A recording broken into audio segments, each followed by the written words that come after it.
Yeah, I recently, read the speech of Elbridge Colby, the Undersecretary of Defense for Policy, and what I thought was remarkable was he didn't really suggest that the war in Ukraine should come to an end. The speech more suggested that the Europeans should just, arm themselves and take over. So, in other words, outsourcing the war rather than ending it. And as we've seen, the Europeans now just approved this $90 billion to Ukraine. They call it a loan, but I think that's more to deceive their own public because this money is not coming back. But at the same time, there seems to be growing preparedness to also all get more directly engaged in this war with Russia. But as we see this, we also see opposition growing in Europe as well, because as you said, the political elites and the public, they're not necessarily on the same page. Do you see any shifts here, like people waking up among the public, or do you think that the current political elites are too entrenched? Let me say something about Colby and something about the funny thing that happened on the way to our current disaster. I've been teaching international trade now for 46 years. And when I studied as a student, we studied international trade and why it was good, why it was mutually beneficial. And we spent about 15 minutes in the semester on what was called the national security exception. And I remember my professor, who was a learned professor of international trade, saying, well, all the good things we're talking about trade, we should remember that there might be exceptions if national security is at stake. And it was about a 15-minute aside. Now, this is the way that economists, I would say good economists, view the world. And good economics in this regard goes back to Adam Smith. We celebrate the 250th anniversary of The Wealth of Nations this year. Adam Smith's idea was that an expanding world market is mutually beneficial for all of the participants.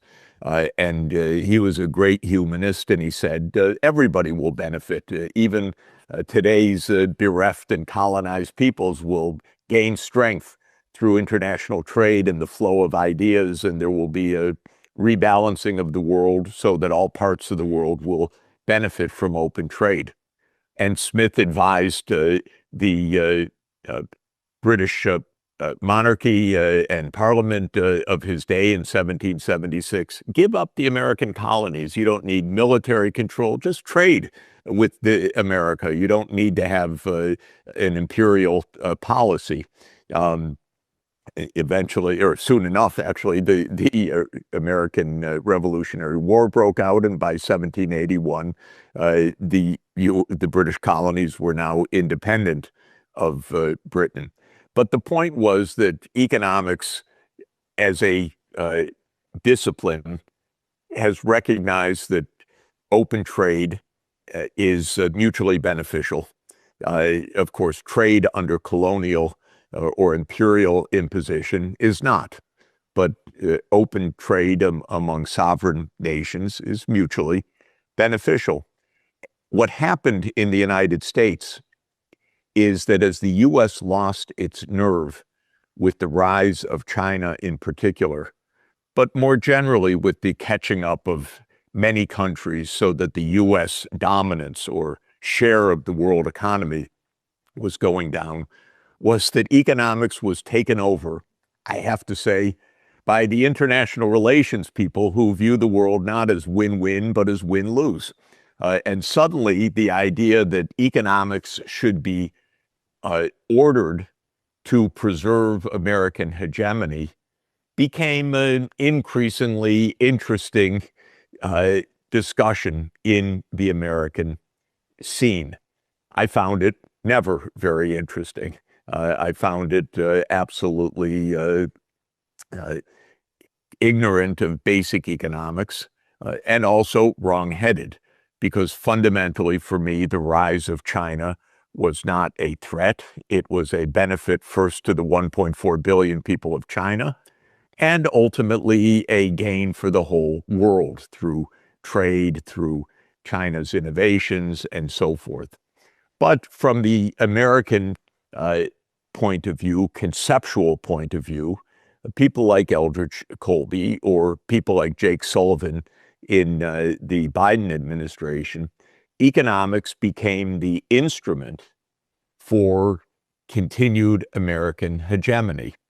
And the last 20 years has been spent on honing the instruments of economic warfare, that we should think about trade and the flow of technology, mainly from a military and geopolitical point of view, not from an economic point of view. So the main idea was now we have to remake the economy to suit American dominance or to protect and extend American dominance.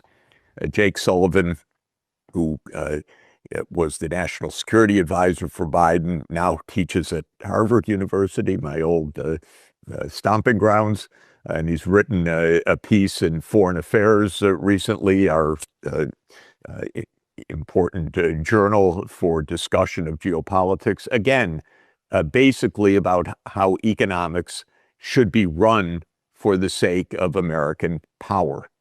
Well, to my mind, all of this is mind-boggling in its economic ignorance and its economic destructiveness.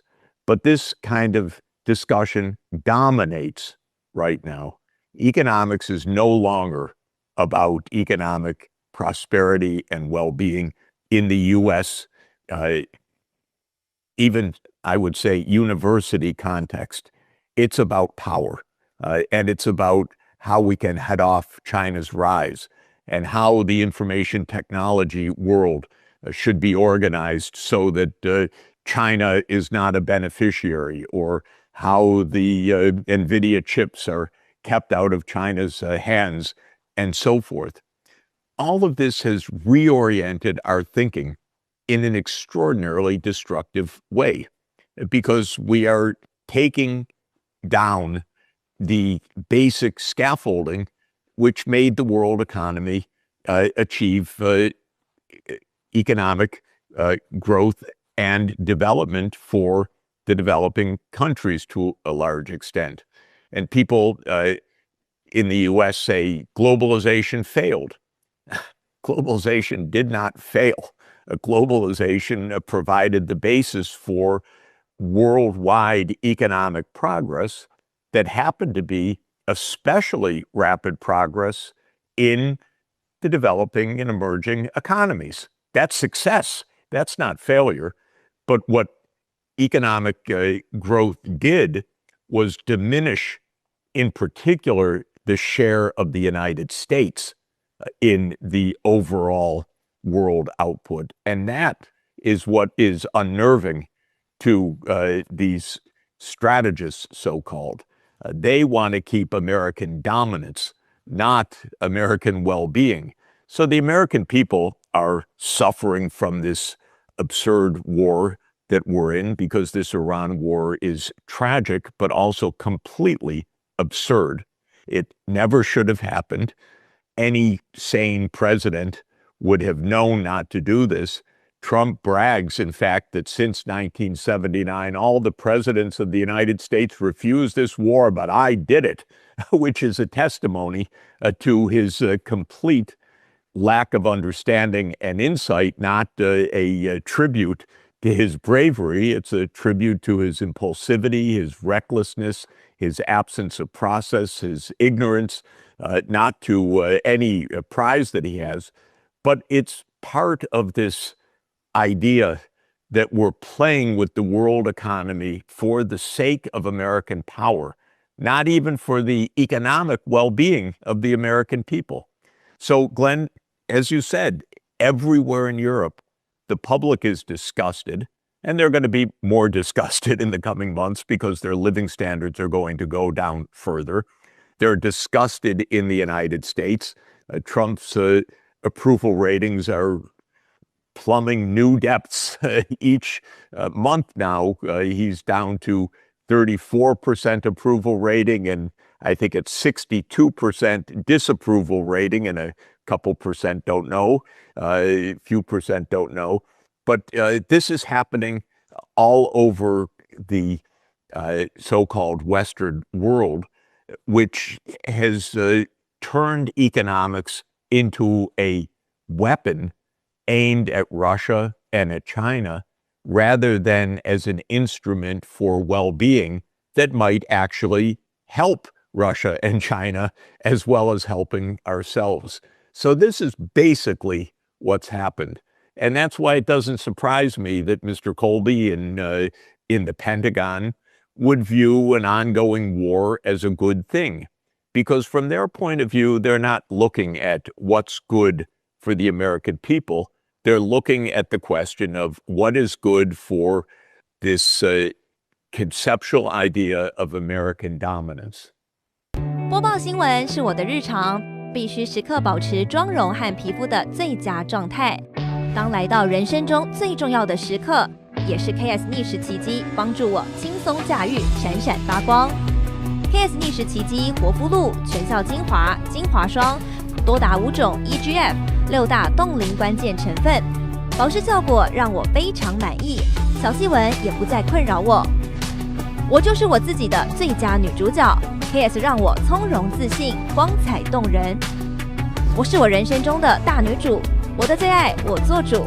KS 逆时奇迹系列热卖中，下单请上快点购，透过中天新闻网 App 下单立减50，或输入 CTI 推荐码有额外折扣。